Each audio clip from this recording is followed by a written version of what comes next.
Some emergency rooms across Canada are shutting down as they struggle with staff shortages. Hospitals, overwhelmed by the pandemic's onslaught, are still facing a number of challenges, including limited hospital beds and a backlog of surgeries. It's now led to unprecedented wait times in some areas. I want to bring in Dr. Christopher Labos, epidemiologist and cardiologist. He's in Montreal today.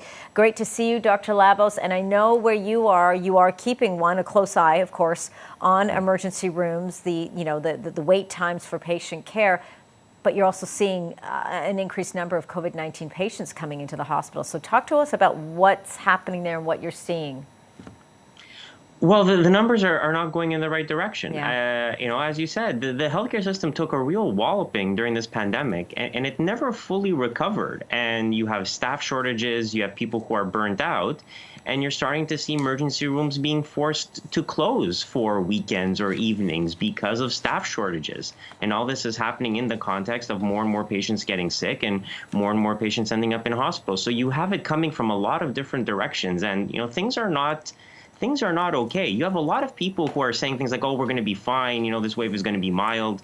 And they've said that sort of thing before, and they've always been wrong. Every successive wave puts more and more strain on the healthcare system, and there's only so many insults the system can take before it starts cracking in an irretrievable fashion. And you're starting to see the beginnings of that. You have a lot of people who have quit. You have a lot more people who are talking about quitting and walking away. It's putting a strain on people. And the thing is this, we can always build more hospitals. We can't create more people. And when personnel is the issue, that's a hard problem to solve. And this was something you raised the alarm bells on. A number of medical professionals, doctors, nurses were saying there is going to be a problem at some point, not just when we're dealing with the number of cases or number of people coming into the hospital, but of burnout and people not either deciding to make a career change or just not being able to come into work because they need to take time off.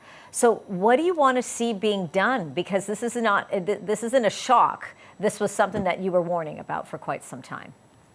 Right. So, I mean, the long-term solution is there has to be more hiring. There has to be, the class sizes in medical school, nursing school, in the diploma programs that give people certification to work in healthcare. Those class sizes need to increase because we just need more people.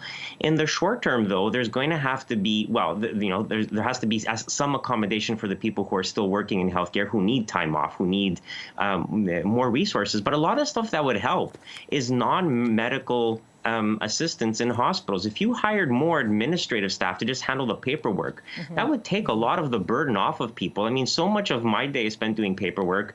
So much of, of what nurses do is not actually nursing care. So if you could give them the assistance to allow them to actually do nursing care and take a lot of the administrative stuff off their plate, that would help. So there's a lot of things that we can do, but long term, it has to be a recognition that we have an aging population. We're going to need more healthcare, not less. And you can't cut the budgets of healthcare and expect things to stay the same as demand rises. And part of that also will involve getting people to ensure that people don't have to be going into the hospitals and making sure that they're staying healthy. We know that last week NACI recommended booster shots for the fall. As we are anticipating, there is going to perhaps be another surge. Several provinces, we understand, have yet to roll out that fourth shot. But what's your advice here?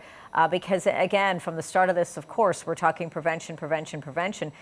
Your advice to the general population on this? Well, I think we are going to need a booster to get us through the next few months because we were expecting a wave. The fact that it's coming this early has sort of skewed plans a little bit. I think a lot of us, myself included, were planning for this fourth dose really optimally to be in the fall to take us through the winter months, and ideally to even be an Omicron-specific vaccine, which is what's being talked about now, sort of a new vaccine that's updated to reflect the new Omicron strains.